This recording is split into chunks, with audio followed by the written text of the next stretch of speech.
Hello, my wonderful, beautiful, and absolutely unstoppable fragrance friends. How are you doing today? How are you feeling? I'm good. It's another declutter but deeper video where I'm going to declutter some of my perfumes and some of my patterns of behavior and traits that I am ready to say goodbye to and develop something better instead. Let's begin.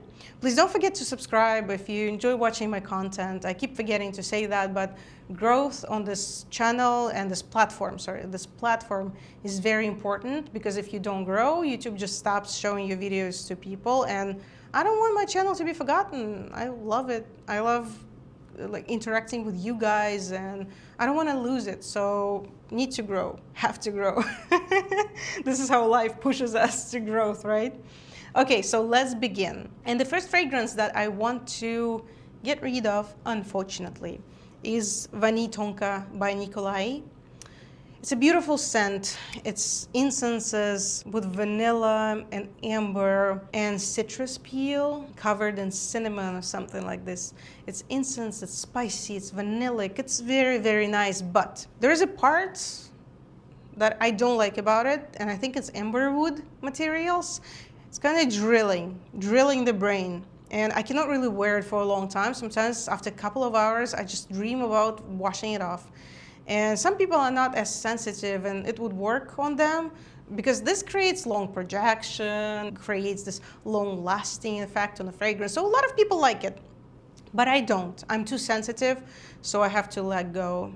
And together with this, I want to let go of one of my traits that's called I'm above that. So I'll tell you the story. Recently, I was in Moscow in a very reputable, big, expensive mall, like a department store. And I went to check out one of the brands that I wanted to learn more about, possibly buy a bottle or two, because I was very curious. So I go to the counter and talk to the salesperson there. And I was asking about, what are the best sellers? What should I start with? And she kept asking weird questions. What note do you like? I said, hey, I like different notes. I'm a collector. I have a lot of fragrances. So now I just want to get to know the brand better, understand what is it about. So can you please show me the popular fragrance that people love about this brand, or your favorite ones that you think are the must try because this is awesome? So this was my request, which I don't think is weird or strange. And if the person is 10% excited, they would show me something. I always ask people that, and they're usually happy to share. But this woman, she told me something like, you can go and read about it online, literally like this with this face. You can just read about it. Why are you asking me? I'm like, this is like $350 per bottle. And I'm coming here to this luxury, beautiful place, and you treat me like this, the customer?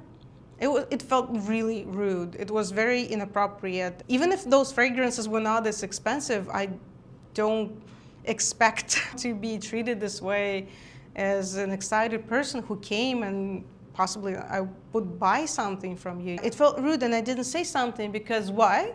Because I'm above that. But come on, I'm not above that, because somebody after me will come there and ask questions or want to buy something, and she will behave the same way and make it so uncomfortable, such a bad experience. I don't want to have a bad experience at a luxury place. Why? Not even if it's not luxury, what the hell? And I didn't say anything. I just smelled a couple of fragrances, said thank you very much, and left. And I think that was my mistake. Another story. So after that, I already kind of understood my mistake, and I was at the airport. It was after Paris, and I was having a layover. I was tired. I was sick. I was angry. My flight got canceled. Everything wrong. Everything is wrong. And there's this man who's trying to cut the line and stand in front of me. I'm like, what the hell? And I said, hello, please stand behind me, or where you're supposed to stand, because I was standing here. Why do you cut the line in front of me? It's 1 a.m. Everybody's tired, but I was here before you, so please go back. And he's like, okay. And you know what he's doing? Behind me, there's a very, very young girl traveling alone a student of Sorbonne or something, and he's trying to stand in front of her. And she's too intelligent and intellectual and stuff, and she just doesn't know how to act in this situation. What I did, I yelled at him, and I did not feel sorry about him. The guy went to the end of the line where he belonged, where he was supposed to stand, and I feel much more proud of this behavior. Yes, I yelled at the person. Yes, maybe not really nice, but personally, I do think that he deserved that. And then I kind of became, like, not friends, but we started talking to that girl, and she was super nice and sweet. And I just would feel bad if he did that to her. I just didn't want that to happen. That's not really nice. And we talked, and she said, "Thank you so much. I wasn't brave enough to say something to him, and I really appreciate that he did this for me." Audacity pays off. So, okay, it's been long I was telling this story. The second fragrance that I want to say goodbye to is, that's the pain. That's 1270 Extrême by Frapin. Amazing scent of whiskey with a little bit of vanilla. It's malty, it's ambery, it's slightly sweet, it's boozy, it's beautifully boozy. But the problem is that I can't smell it from myself. After 20-30 minutes, I really don't smell it. Other people can, but I don't. And that upsets me. And it brings a negative experience for me, honestly, wearing this fragrance. I guess I'm just an asthmatic to something. I guess I'm just not sensitive to some materials, some molecules, or whatever is there. So it's just not my scent. And the second thing that I want to stop happening is I want to stop saying sorry when I don't have to. Somebody bumps into you in the farmer's market and you say, "Oh, sorry." That's what I do. This woman, this girl. I'm saying sorry all the time to everybody for everything. Why? I feel like the roots live deeper than that. That on the surface, yes, I'm just saying sorry, but inside it's something about feeling guilty for everything, just collecting guilt from everybody in big and small portions, and I should stop doing this. So now I'm practicing. It's very difficult. I keep messing it up. But I already started trying and not say sorry when somebody bumps into me or when something happens that is just outside of my control and it's not my fault. I guess I'm just trying to make people feel good, and I shouldn't. If you have the same problem, tell me. I think, especially in the US, this is widespread. People do this all the time. And I think that it just creates this weird dynamics inside of me, and I don't like it. I'm not happy with it. So I want to stop saying sorry for everything, with a reason or without. Okay, with a reason. If I really messed up, I will say sorry. But if I didn't, no, I shouldn't. Next scent I'm saying goodbye to is Russian Tea by Masque Milano. It's a beautiful scent. It's a snowy night in St. Petersburg. You're sitting inside of a beautiful restaurant with big windows, and you see a nice church in front. It's quiet, it's dark. It's probably the evening, maybe late evening. The snowflakes slowly fall down in front of the window, and you finally have a chance to not think about anything and just absorb the environment, just think about nothing, relax, and look at this beautiful, sparkly, snowy night. Oh my God, after this I will not sell it, but but whatever. It's a beautiful scent, I'm just not really wearing it. I had it for years and years and years, and I didn't use so much. I don't know. I think maybe it's time to let go, honestly. And together with the Russian Tea by Masque Milano, I want to say goodbye to people pleasing and pushing my boundaries. I feel like this point kind of comes out of the second. I started this saying sorry for everything, and it's kind of interconnected. I'm saying sorry and I'm pushing my boundaries all the time. And sometimes people don't even know. It's not their fault. It's just me not communicating what I want. And it starts with simple, small things like what restaurants we're going to do or to go to and what food we're going to eat, to bigger things when I'm actually uncomfortable with what person is doing. Recently found myself being uncomfortable with a couple of my friends about the things that they did in the past, and I never told them. And it created this wall because I'm trying to be nice and I'm trying to not create uncomfortable situations and be a good friend. What the hell? I'm not a good friend right now because I'm keeping a secret the whole time, right? So I decided that it's time to stop.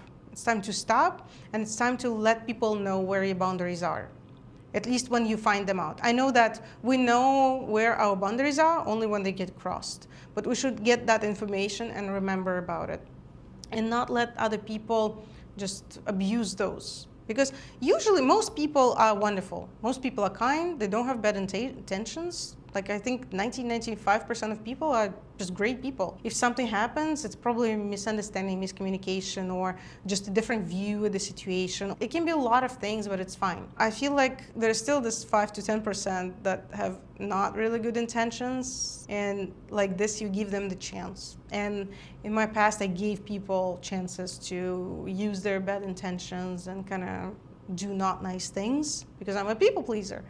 And I want to stop. I want to stop. And I'm working on this right now. And if you feel the same, if you feel that sometimes people just don't really care about how you feel, or they don't know how you feel when you would like them to, if they're doing something, calling you something, or telling you something, or if they gossip in front of you, or do something that you're just not liking, not enjoying, and wish you could like wash yourself after that, or whatever it is. I feel like for everybody it's different. Let's stop. Let's just stop people pleasing. It's a virus and we should cure ourselves and treat ourselves. Next scent is Café Chantant by Nobile, 1942. In theory, it's a beautiful almond pastry and a nice coffee shop, or I don't know, pasticceria. How do you call pasticceria in English? Like a place where the pastry shop, right? And I do smell almond here, but it's so like this sugary vanilla there. At first I liked it. At first, for some reason, I was excited. I was wearing this scent, but the more I wear it, the more I get annoyed with that sugary. Although, when I smell it like this, it's delightful. But when I smell like it all over, and I recently started spraying more, I became an oversprayer. Do you want a video on overspraying and how I spray my fragrances? Because I have something to tell there, but whatever. Café Chantant, too sugary, too sweet, I can't. The almond note here is beautiful. Kind of this almond croissant feel with a sugar powder on top for some reason. They don't put sugar powder on top of almond croissant, but whatever. Nah, too sweet for me, I can't. And together with this, I want to stop being such a control freak. Such a perfectionist. Oh my God. I feel like I need to control so much. No, the beautiful things, they happen when you let go of control. Sometimes you have to. Yes, there are moments when you have to put in the work, right? Give you everything, give it your all, and do whatever you can, and have some feeling of control. But most of things in our life, they're uncontrollable, they can be random, they can be strange. Life always corrects us. It always pushes us in different directions.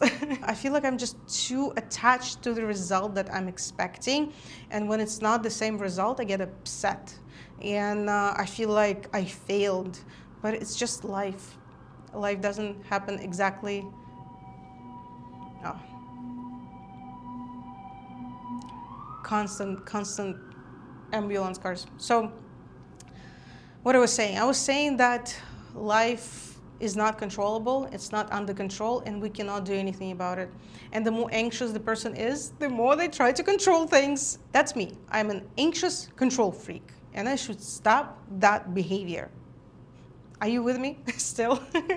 Sorry, is it trauma dumping or something? I don't know. I hope that you enjoy these videos and these ideas, guys, because, I don't know, last one did well, so maybe this one will do too. Maybe we need more of that. More trauma dumping? I don't know. Okay, whatever. Let's get to the last fragrance, which is Mugler. I'm not 100%, I'm like 98% decided that Wonder Bouquet by Mugler, Les Exceptions, is leaving my collection. But when I smell it, maybe I shouldn't smell. Okay, I need to smell it, but this is jasmine. This is like a jasmine jam on top of a fresh brioche, brioche or bread, whatever. with a little bit of butter. I'm just not using it. It's such a beautiful one, but for some reason I just don't use it so much. I don't know, maybe I'll try today or tomorrow. I'll try and wear it and decide finally, but I think it's gonna go because I've been thinking about it, about letting it go for so long and so many times that maybe it is time actually. I don't know. You're so pretty though. Such a nice one. Is it the same for you guys when you're trying to declutter and you go through fragrances and every time you're like, oh my God, no, I will never let you go, and you know? It's such a soft, nice, beautiful flower gourmand. There are not so many that are so well done as this one. No, I'm sorry, little Mugler. And the last thing that I really want to get rid of about me, I want to stop complaining so much. I noticed that I'm a complainer. I'm one of those people who complain about how they feel, about the weather, about, like, I don't know how much I did this week, and so many things. Okay, I'm not too horrible. I'm not like really, really horrible, but I do complain. And I want to complain less, or at least do it in a way that is not as simple procrastination. I want to do some more productive complaining because I feel like everybody complains about something at some point. So I cannot say I will never complain. That's kind of stupid. That will not happen. But I want to be more productive about my complaining and actually take something out of that, of the process, rather than just complain to, it's like a small injection that doesn't help. So I complain to somebody, they say, no, you're doing so great. And I get this like dopamine injection for a little bit. And I'm like, oh yeah, no, I'm good. And then I wake up next day, I have a big bad PMS. And I start complaining again. What was the point then? What was the point? No point, nothing changes.